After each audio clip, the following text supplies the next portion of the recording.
filmer. Qui côté? C'est là. Ah, ok. Oui, oui. Après, le bruit de Haïti, on commence à filmer parce que c'est important, ça, les films, non? Ça m'a fait pour nous, pour qu'il aille dans l'eau, pour faire ça bien comme il faut.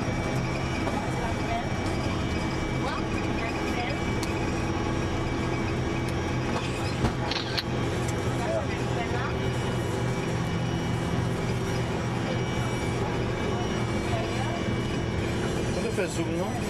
Zoom avant, zoom.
Justement, depuis ici.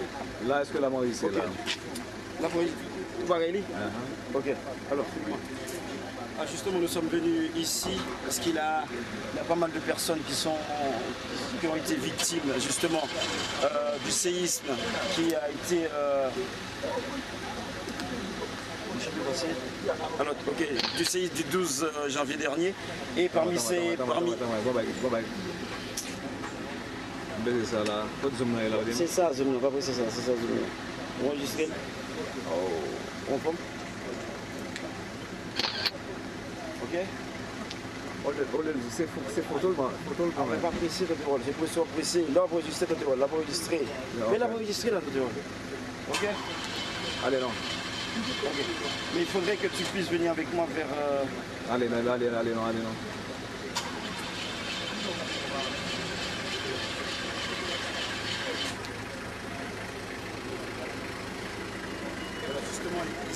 Ici en Haïti, il a eu aujourd'hui, nous sommes le 1er février, il a pas mal eu d'enterrements aujourd'hui et donc un employé de l'ONU.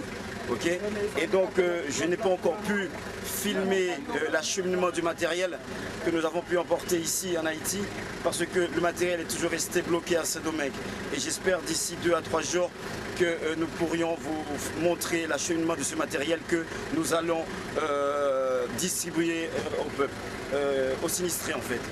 Et actuellement nous sommes proches d'un cimetière qui se trouve aux environs de Port-au-Prince.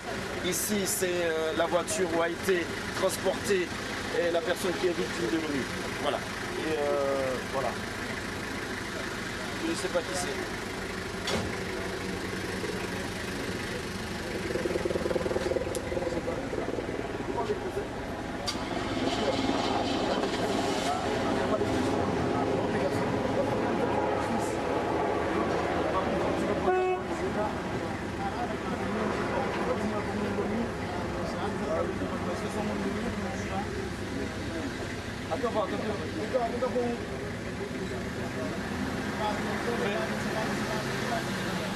Ok.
justement, vous avez pu voir que nous avons pu voir que actuellement on a improvisé carrément des églises hein, pour les obsèques, qui veut dire que là, ici, ce sont des tentes que vous avez pu voir. Hein. Ça n'a rien à voir avec une église, étant donné que maintenant il n'y a pas beaucoup de sécurité en Haïti par rapport à ce tremblement de terre.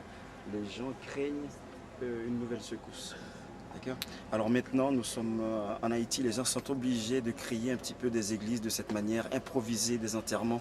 Et comme vous avez pu voir par jour, c'est incroyable, c'est indescriptible, le nombre d'enterrements. Ça se succède. Et encore sur les décombres, par contre, aujourd'hui, durant la journée, nous allons visiter les autres endroits où il y a eu des victimes aussi. Vous donner un petit peu plus d'informations par rapport à ça.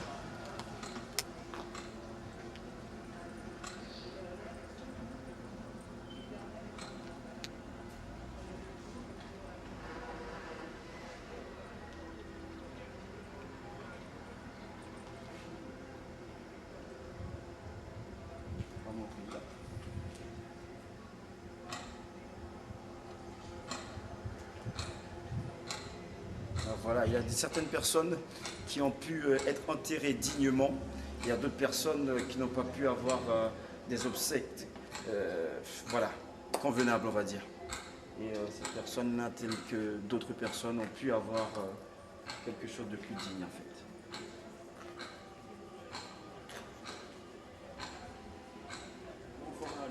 Hein?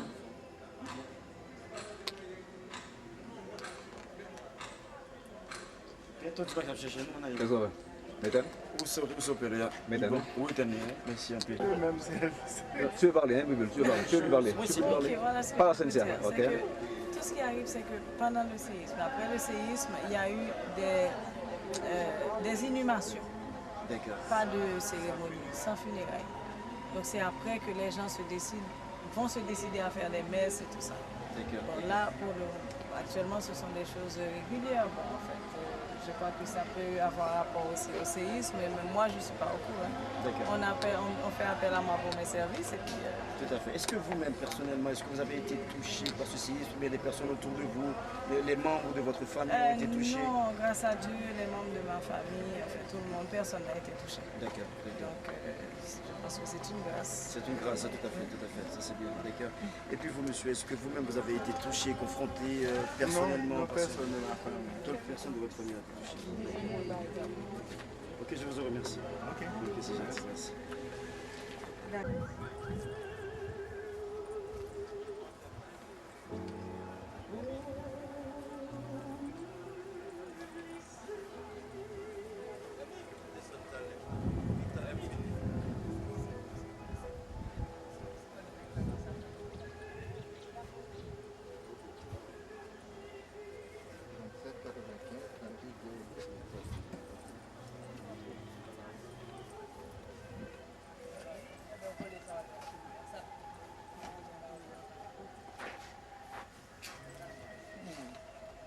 Attention, hein. Il y a beaucoup de caveaux, il y aura beaucoup de caveaux justement.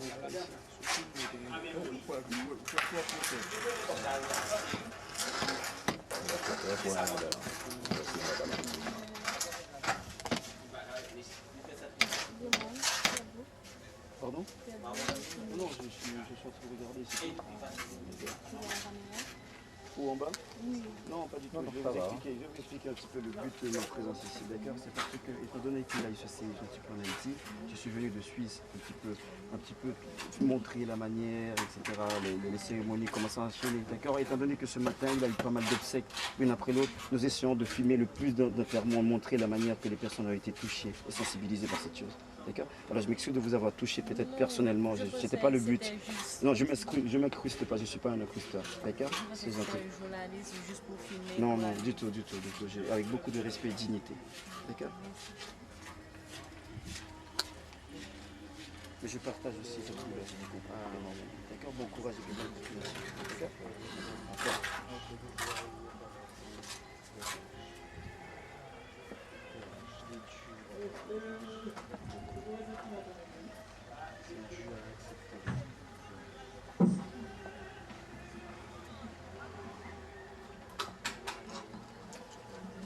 Moi, c'est Madame.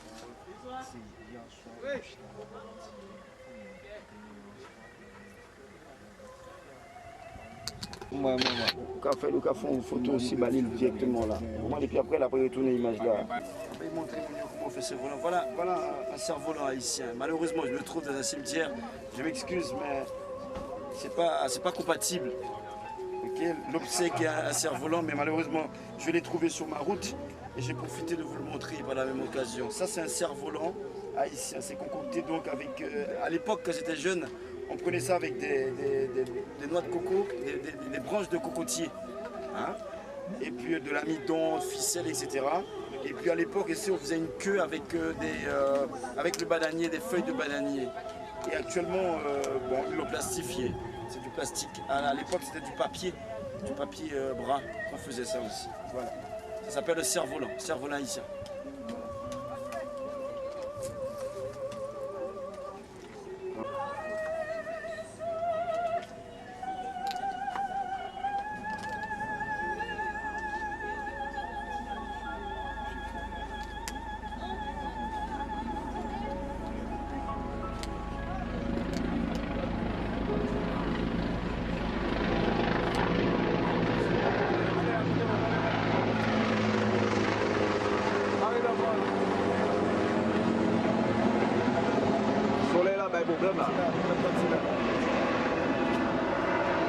C'est tout le temps, hein, c'est tout le temps, l'armée américaine, c'est tout le temps.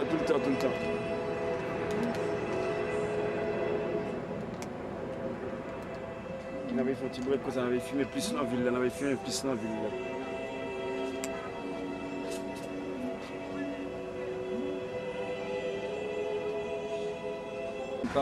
Là, allez.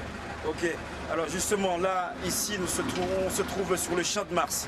À l'époque, pour les gens qui connaissaient le Champ de Mars, c'était une place touristique, une place magnifique. Regardez maintenant qu'est-ce qui est devenu le Champ de Mars. Regardez à ma gauche où les sinistrés se trouvent.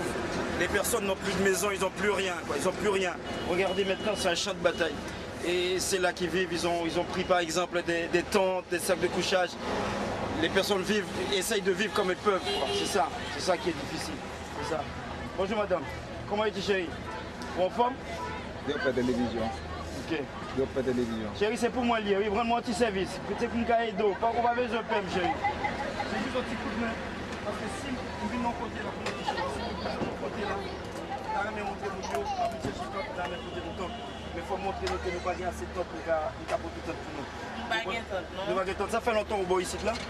Ça fait combien de temps que vous boyez ici là comme ça? Pas le jour l'année passée. Depuis le 12 janvier en fait. C'est vrai? Depuis jeudi matin. Nous 20 ans. Nous 20 ensemble. 20 ensemble. Mais tout ici, la gampille, le monde get plus que 20 oui. Non, nous même au seul là. Ok. Vous même l'on seul temps. Oui. Mes amis. Qui veut dire que. Son prix là, oui, bah non, non. Son prix là. Ce qui veut dire que ils habitent à 20 personnes dans un seul prix là pour 20 personnes. Vous voyez? C'est quelque chose qui veut dire qu'il y a une urgence incroyable. Les gens, ils ont besoin de matériel vraiment pour qu'ils puissent vivre normalement. C'est ça. Ils veulent vivre normalement. Pas mal.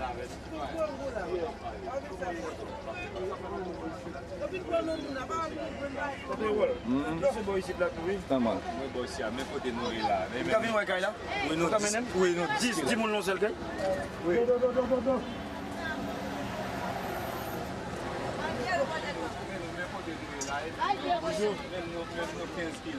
15 moun non seul gars comme ça. Pas seulement 14 là. 14 moun. Oui, là.